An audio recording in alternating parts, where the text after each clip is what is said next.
Hi friends, मैं परविंद्र खरे। Friends, आज की हमारी गेम सतीश धाईपुरी जी की एक वीडियो रिकमेंडेशन है। जिस गेम के ऊपर मुझसे उन्होंने वीडियो बनाने के लिए कहा है फ्रेंड्स, वो खेली गई थी सन 1955 में। और खेलने वाले खिलाड़ी है एफएम गैलर वर्सेस हरमन प्लिनिक। तो चलिए शुरू करते हैं। जहां हरमन प्लिनिक ने सीधा E4 के साथ शुरू किया। गैलर का रिप्लाई सिसिलियन C5 का आया। नाइट F3 हुआ। Knight C6 D4, C takes D4, knight takes D4, then knight F6 square पर नाइट C3, देन हुआ D6। बिशप आया E2 स्क्वायर पर, देन E5, नाइट को हटाना पड़ेगा, गया B3 स्क्वायर पर, देन हुआ बिशप E7। और इसके बाद दोनों साइड्स का कैसल आया। Bishop E3, bishop E6। I must say दोनों खिलाड़ियों की साउंड ओपनिंग है यहाँ पर। बिशप आया F3 स्क्वायर पर। फ्रेंड्स, यहाँ बिशप F3 थोड़ा इंटरेस्टिंग है। देखिए कैसे A5 होगा। और अब व्हाइट ने अपने नाइट को D5 स्क्वायर पर प्लेस किया। और वैसे चैलेंज है कि आप या तो आप अपना डार्क स्क्वायर्ड बिशप दें या लाइट स्क्वायर्ड बिशप से मेरे नाइट को लें। सीधी सी बात है। Bishop takes E5, D takes E5, knight पर अटैक बना और ये नाइट गया B8 स्क्वायर पर। और यहाँ से इस नाइट की रीशफलिंग पाथ थोड़ा हद तक क्लियर है। C4 खेला गया, नाइट आया A6 स्क्वायर पर। फ्रेंड्स, लेकिन क्या जिस तरह से नाइट मैन्यूवर किया है, दो ऑप्शंस खोली है। B4 स्क्वायर की ऑप्शन बहुत स्ट्रांग नहीं होने वाली। खैर, बिशप D2 पहले यहाँ खेला गया। देन फ्रेंड्स, मेरे हिसाब से मैं तो टीजिंग मूव ज़्यादा पसंद करता हूँ। तो ब्लैक यहाँ ए पॉन को आगे पुश करके नाइट पर अटैक बना सकता था, लेकिन यहाँ खेला गया B6। चलिए, पॉन पर ऐसा कोई अटैक था भी नहीं वैसे तो। बिशप आया C3 स्क्वायर पर, then knight C5, knight takes C5, B takes C5, then queen आया E2 स्क्वायर पर, नाइट D7, देन बिशप आया D1 स्क्वायर पर। तो A4, ए पॉन फाइनली आगे पुश हो ही गया है। बिशप ठीक है, अगर आता है तो एक्टिव जरूर हो जाता है गेम के अंदर।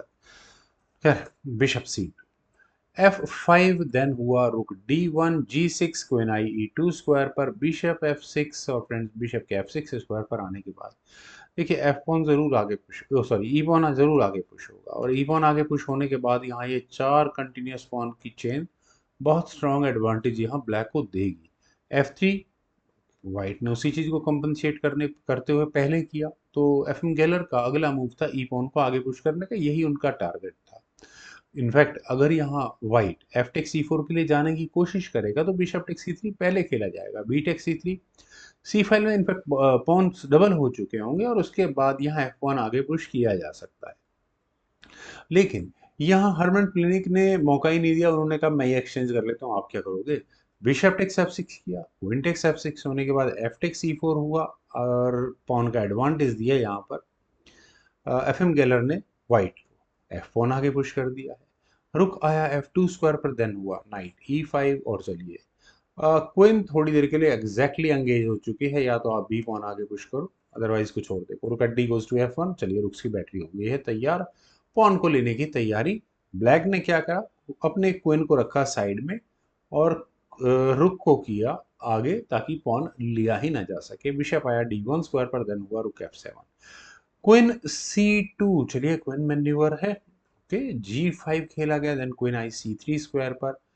फ्रेंड्स, क्वीन का C3 स्क्वायर पर आना कितना जस्टिफाई होगा आने वाले समय में पता लगेगा। Rook at A goes to F8, rooks की बैटरी तैयार की गई और वाइट ने अपने थर्ड रैंक में क्वीन को प्लेस किया है। देखते हैं कौन यहाँ इस टग ऑफ वॉर में जीतता है। H3 खेला गया। ऑब्वियस है यहाँ जी पॉन पुश होगा तो उसका इंतजाम तो करना ही पड़ेगा। H5 ब्लैक ने किया। ब्लैक भी अपनी पूरी तैयारी के साथ है। फ्रेंड्स, यहाँ इस पॉइंट पर देखिए A4 पॉन को क्या लिया जा सकता है। मेरे ख्याल से लिया जा सकता था, कोशिश की जानी चाहिए थी। देखिए क्यों लिया जा सकता था, मैं बता देता हूँ। बिशप टेक्स A4 होने के बाद G4 अगर खेला जाएगा तो बिशप वापस D1 स्क्वायर पर आ सकता है और इस तरह से फर्दर ये गेम एक ठीक ठाक पोजीशन से गेम आगे चलती। लेकिन फ्रॉम हेयर यहाँ खेला गया बिशप E2। बिशप के E2 स्क्वायर पर आने के बाद हुआ G4 और बिशप का डेफिनेटली D1 या इसी रैंक इसी जगह पर होना चाहिए था। लेकिन फ्रेंड्स, यहाँ हरमन प्लेनिक ने एक रिस्क लिया। मैं यहाँ रिस्क इस बात को क्यों बोल रहा हूँ, क्योंकि रुक टेक्स F4 को आप कोई भी खिलाड़ी क्या चल सकता है, और खासकर इस तरह की सिचुएशन में, क्योंकि रुक टेक्स F4 होगा ही होगा और एक अपना पूरा पूरा रुक दिया है। Rook takes F4, rook takes F4 किस उम्मीद में, सिर्फ ये कि जब मैं जी पॉन अपना आगे पुश करूंगा तो उस समय फोक होगी रुक और क्वीन पर। फ्रेंड्स, ये गेम खेलने का क्या सही तरीका है? क्योंकि ऐसा करने के बाद आप यहाँ ओपोनेंट को बहुत कुछ दे रहे हैं। क्वीन टेक्स H3 चेक में प्रॉब्लम क्या है? किया जा सकता है, उसके बाद भी ब्लैक इस गेम में हावी रहेगा। जी टेक्स F4 अगर किया जाता है, कनेक्शंस की बात की जाती है, तो G3 पहले खेला जाएगा और अगले मूव में आपको यहाँ ये चेकमेटिंग थ्रेट्स नजर आ रही होंगी। तो क्वीन से इसका डिफेंस किया जा सकता है। क्वीन H2 चेक होगा, किंग F2, सॉरी F1, और उसके बाद जी पॉन एक कदम आगे पुश हो जाएगा और अगले मूव में आपका क्वीन आराम से प्रमोट हो चुकी है, किंग को E1 स्क्वायर पर जाना होगा। That's it. मेरे ख्याल से यही रेजिग्नेशन आ जाएगा। तो काफी वीक पोजीशन इक्वल गेम से हरमन ने अपनी कर ली है। खैर, ये जो क्वीन टेक्स S3 का वाला मामला था, ये मेरी एक्सप्लेनेशन है, लेकिन FM गैलर की की प्लानिंग कुछ और है। उन्होंने यहाँ किया नाइट F3 चेक। फ्रेंड्स, यहाँ गेम को और कॉम्प्लिकेटेड कर दिया है।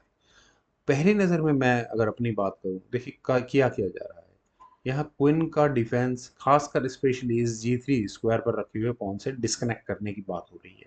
मैं थोड़ा सा इस गेम को आगे बढ़ाना चाहूँगा। एक ऑप्शन है बिशप टेक्स F3, जो इंट्यूटिवली आप सभी लोगों के दिमाग में आ रही होगी। अगर यहाँ से ये गेम आगे बढ़ेगी तो क्वीन टेक्स G3 चेक किया जा सकता है। इस चेक से बचने के लिए अगर मान लेते हैं कि बिशप ही बीच में लग जाए, बिशप G2 हो जाए, तो उसके बाद यहाँ खेला जाएगा रुक F3। और रुक के F3 स्क्वायर पर आने के बाद फ्रेंड्स, यहाँ वापस क्वीन पर अटैक बनेगा। पॉन बहुत अच्छा डिफेंस करने के लिए बैठा है उस रुक। क्वीन को हटाना पड़ेगा। क्वीन D2 जैसे किसी स्क्वायर पर जाएगा। उसके बाद आपको क्या करना है? उसके बाद मेरे ख्याल से रुक का आना बिल्कुल चेकमेट बना ही देगा अगले मूव में। जी टेक्स H3 भी गेम को चेकमेट तक पहुंच जाता है। खैर फ्रेंड, यहाँ जरा मैं वापस चलना चाहूँगा। यहाँ खेला गया किंग F2। उन्हें पता है कि प्रॉब्लम है कि अगर मैं नाइट लेता हूँ बिशप से तो भी मैं बचता नहीं हूँ, लेकिन अब यहाँ खेला गया क्वीन टेक्स S3। और जो गेम प्लान हरमन क्लिनिक ने इतनी देर पहले किया था, वो उन्होंने यहाँ जाकर यहाँ इम्प्लीमेंट किया। उन्होंने यहाँ किया जी टेक्स F4। फाइनली उन्हें रुक तो मिला, लेकिन अब बहुत देर हो चुकी है। क्यों देर हो चुकी है? ये जी और H फाइल के कनेक्टेड पासर्स आ चुके हैं और सपोर्ट भी किसका है? उनका क्वीन का। देखिए, G3 चेक एकदम क्लियर है। इसी मूव पर रेजिग्नेशन किया जा सकता था, लेकिन किंग टेक्स F3 का चेक चांस ले लिया। फायदा क्या है? क्योंकि G2 चेक, डिस्कवर्ड चेक आ गया, किंग चला गया F2 स्क्वायर पर। और अब क्या किया जाए?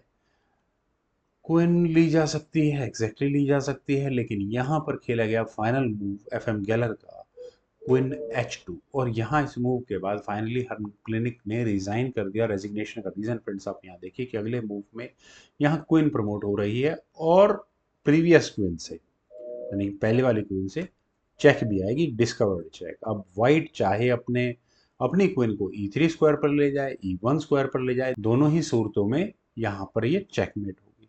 एक मूव और है queen G3 check, queen exchange करने का, लेकिन वो तो और वर्स्ट हो जाएगा। Queen takes G3, king takes G3, फिर वहां क्वीन प्रमोट हो जाएगी चेक के साथ। वेल फ्रेंड्स, काफी अच्छी गेम थी। उम्मीद है आप सभी लोगों को जरूर पसंद आई होगी। तो अब मिलते हैं अपनी अगली वीडियो, अगली गेम पर। तब तक के लिए आप लोगों का बहुत बहुत शुक्रिया।